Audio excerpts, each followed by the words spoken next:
Welcome in, Braves Today, bravestoday.com. It is all brought to you by Active Wealth Management. Go to annuity360.net for your free book. He's Lindsay Crosby, live from the winter meetings, still, as you see, the backdrop. And the good news is today was, quote unquote, I guess, a Braves day. There were other people that ended up taking the stage too, but I mean, that's what we were interested in. That's what you went there for. Had an opportunity to sit in on Snit's press conference, as well as even get up close and personal with Alex Anthopoulos, as saw some of those Yep. photos, as well as some of that video. So let's just break it down. Let's walk through it. Let's start with Snit and his press conference. Did you learn anything? Did he say anything? I know he had mentioned Kelnick. I saw a little bit of the press conference and called him that kid, but he calls everybody kid because I guess Mariners fans weren't used to that because they were jumping in there going, I guess that's his thing. And I was like, yeah, welcome to Braves Yeah. country. I mean, he's old, right? Like he's in his upper 60s. Yeah. Like he calls everybody kid. No, so he in essence admitted that he didn't remember a ton about when Jared Kelenic played against Atlanta. And I actually, in the piece talking about the press conference and talking about Vaughn Grissom and Kelenic, I actually pulled the stats. I think he hit a home run against Atlanta in the 3 games. I want to say he went like 4 for 12, scored like 5 runs, like had a good 3-game series. Right. Struck out maybe 4 or 5 times, but he admitted he didn't remember a ton about how Kelnick played, but he knew that he had a lot of tools, had a lot of potential, and is excited to see him play. And he said something that I thought was really interesting. We know that Kelnick lost some time last year because he broke his foot after kicking a cooler in the dugout.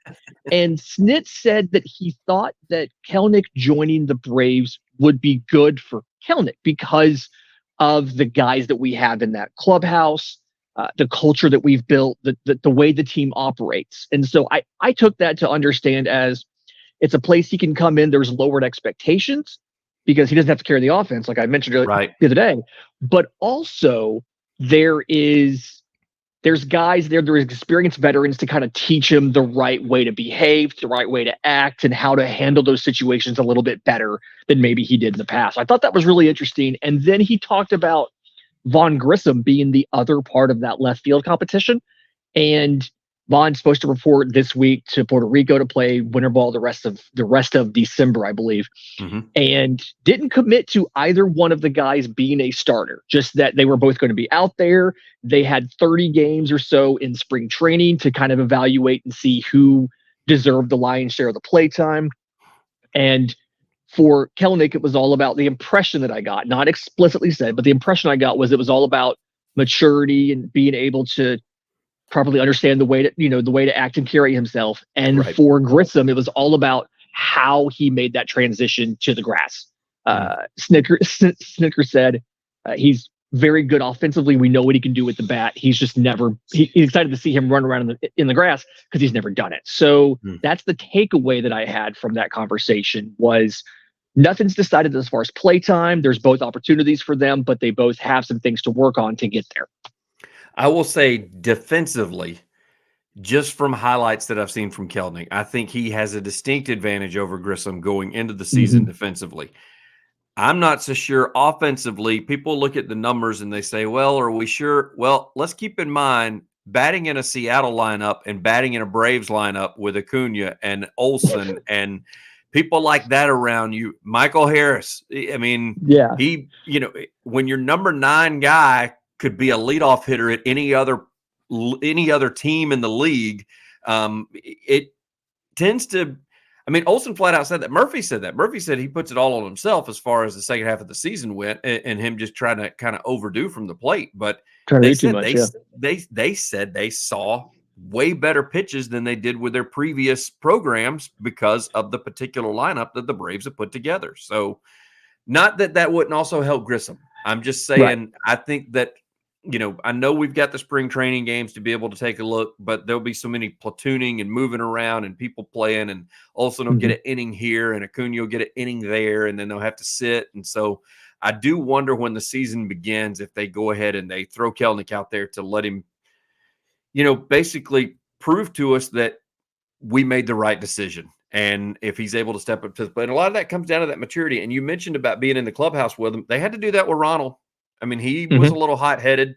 He still is. He still has a tendency to wear his feelings on his sleeve from time to time. And you see the Aussies of the world go over and sit with him.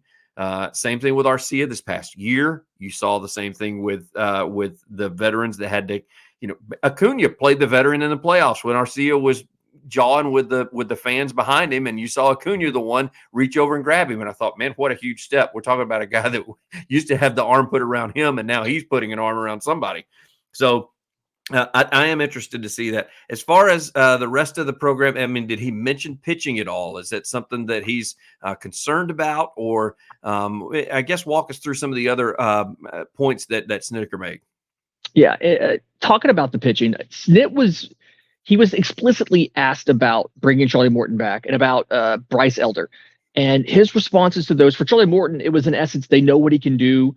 He termed it almost like a security blanket, having Charlie Morton back, because he's a veteran. He prepares so well. He takes care of himself very well. And outside of the fluky finger, and then the broken leg in the World Series, he hasn't had any significant injuries that are his fault, right? It's not because he didn't take care of himself. It was the fluky things.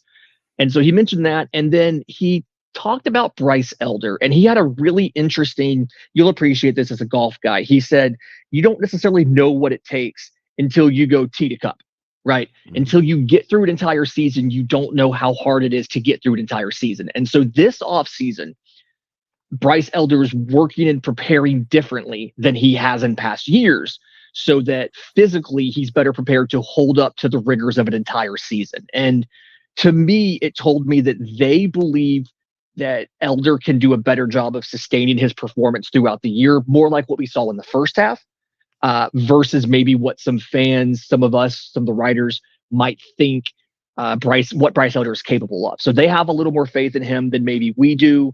Obviously, they know better than we do, so I'm going to assume that that's well placed, and they feel good about the overall group of pitchers that they have. I didn't get a chance to ask Snitker about any of the young guys, but I did ask Alex Anthopoulos directly about some of the young pitchers, and got some interesting answers there. We'll get to that in a second. But Snitker didn't really give us too much. A lot of positive stuff. He did talk about the coaches, about having lost some coaches, and how he likens it to when we lost Freddie Freeman and then Dansby Swanson in free agency, that we've built a system, and it's the collective we here. We've built a system in Atlanta that's bigger than any one player and bigger than any one coach. And so you can, you're not going to be a better team because you lost Ron Washington. No organization's better when you subtract Ron Washington, but they're doing their job of vetting different coaching candidates to make sure that they can find guys that can fit in well with this clubhouse, with this roster, and where these guys are, understanding that the core of what makes Atlanta is still there.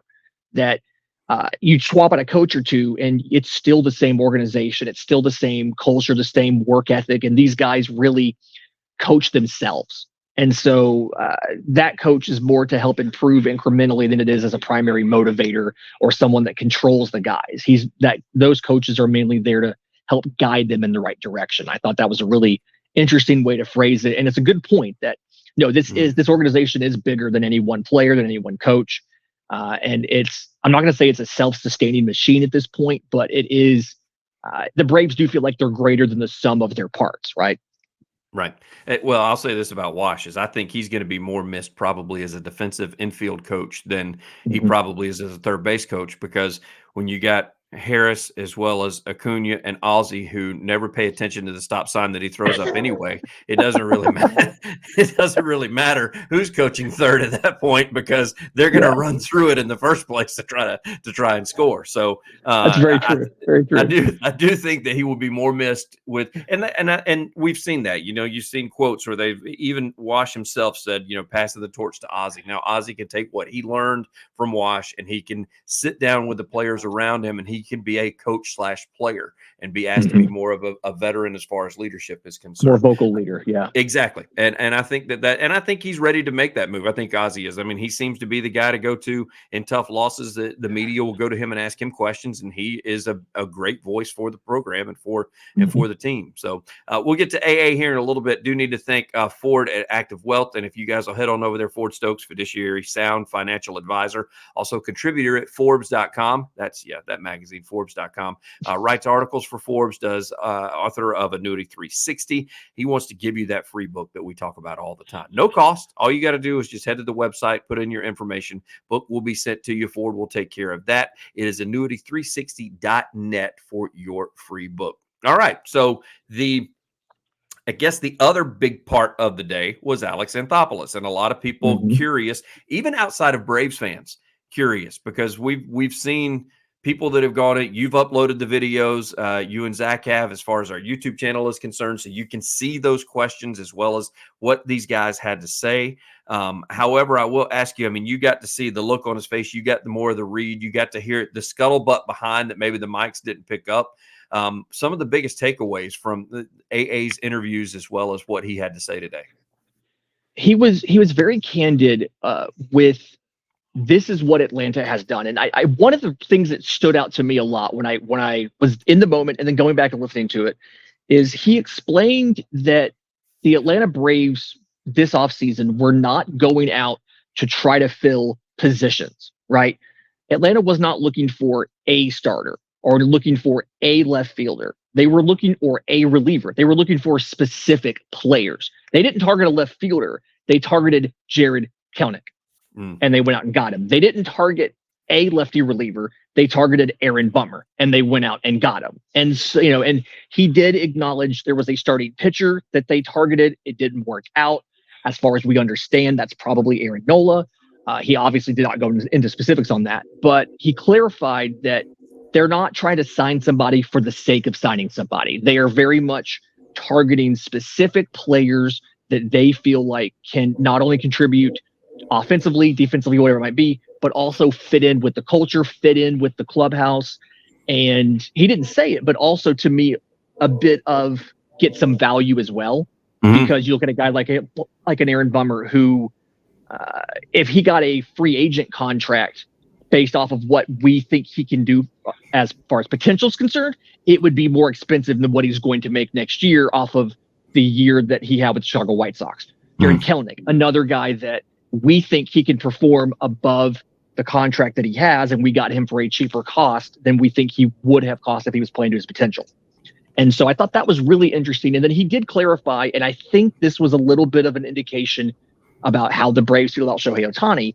He did make clarification. The only position player that Atlanta has targeted in free agency or has done work on in free agency was Jared Kelenic.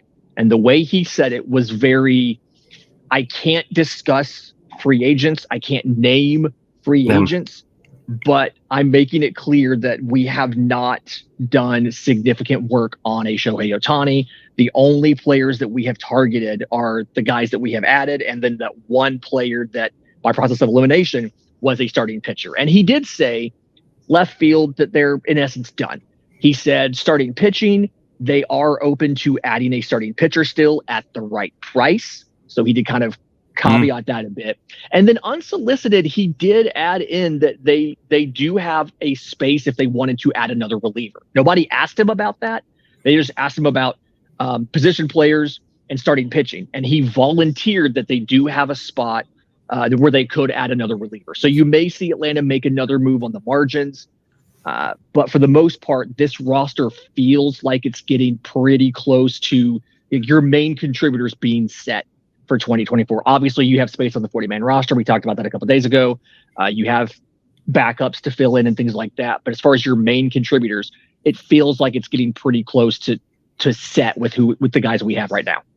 And what he's put in the clubhouse thus far, I mean, it's so solid that, Lindsay, I wouldn't be shocked if we don't see any more moves made and he starts looking mid-season at the trade deadline, who he can grab and who he can move out and maybe, deal some people at that point in time. I don't know. It just is. It's exactly what you said. I thought it was very interesting what he said about the targeting. Now, if you put the black helicopters and the black hat on me when he said that, I thought, well, pitcher's not really considered a position player, and that's what Ohtani is. And otherwise, he's going to be a DH. So technically, he could still be in the running because he ain't going to play right with Acuna out there. With Harrison center, he's not going to play center. And clearly, he just got his left fielder. So I don't know that. So it would be DH/pitching. So technically, he falls in that category of we're not targeting a position player. The only one we did, we got.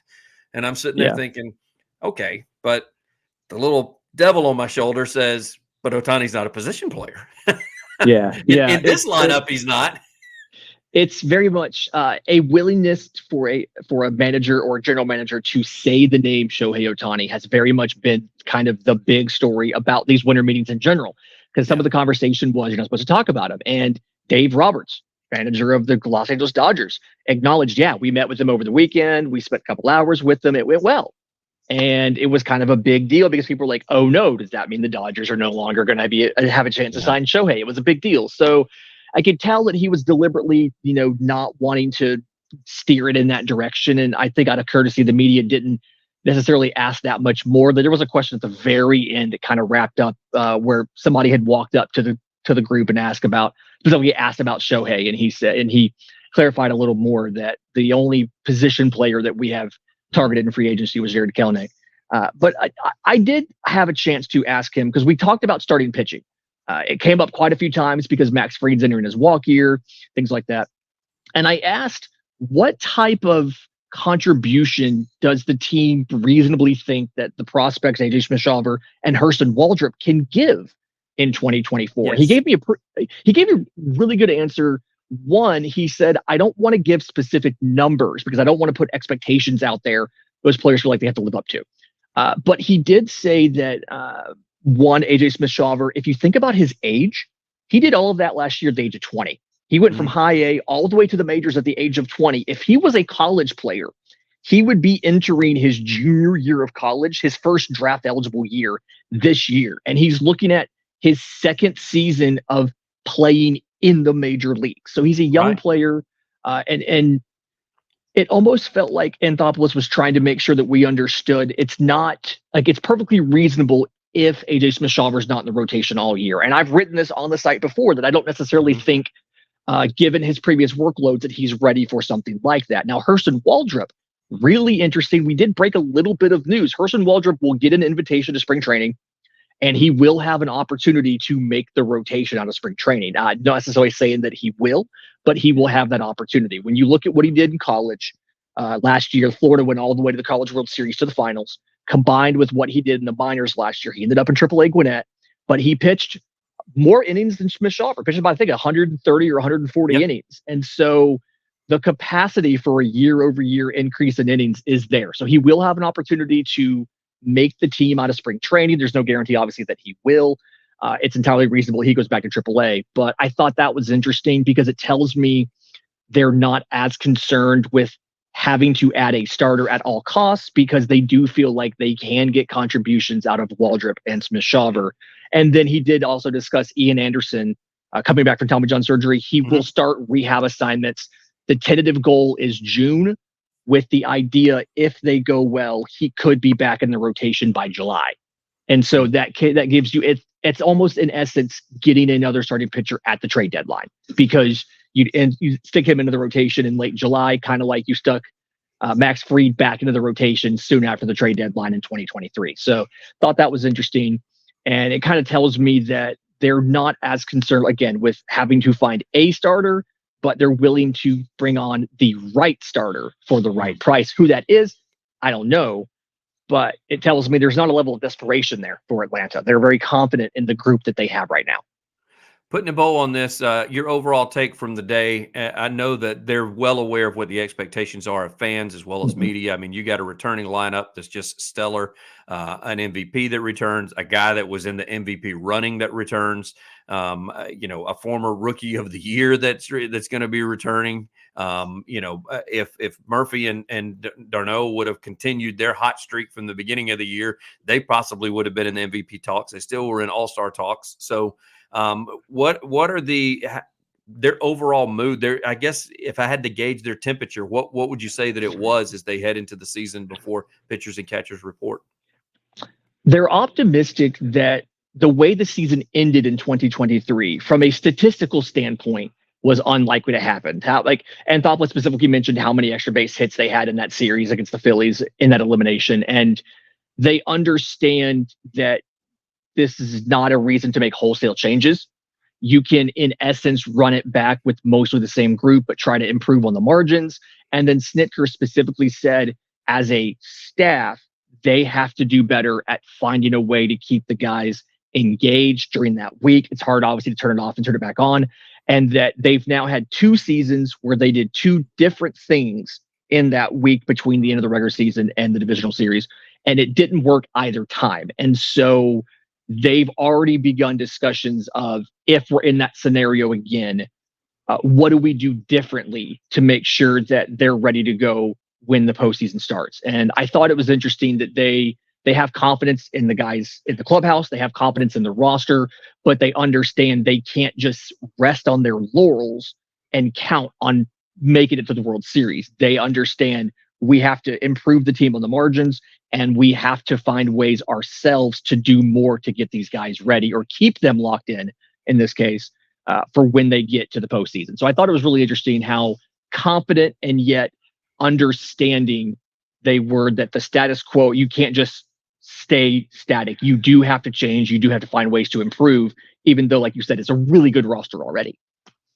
From the winter meetings, all brought to you by Active Wealth Management. Go to annuity360.net for your free book. He is Lindsay Crosby. I'm Ben Taylor. All the written content, which there is a crap ton of it right now at bravestoday.com. And a lot of it's got to do with both winter meetings plus transactions that have taken place, even stuff that possibilities that could be taking place down the road. So LC, as well as a host of other writers that we have, doing a great job putting that stuff up. So if you guys get a chance and you want to kill some time at work, be sure to log on to bravestoday.com. Find us, of course, you see us on YouTube, but find us on Twitter, Braves_today as well. LC, thank you, man. I greatly appreciate it as always, brother. Thanks, buddy.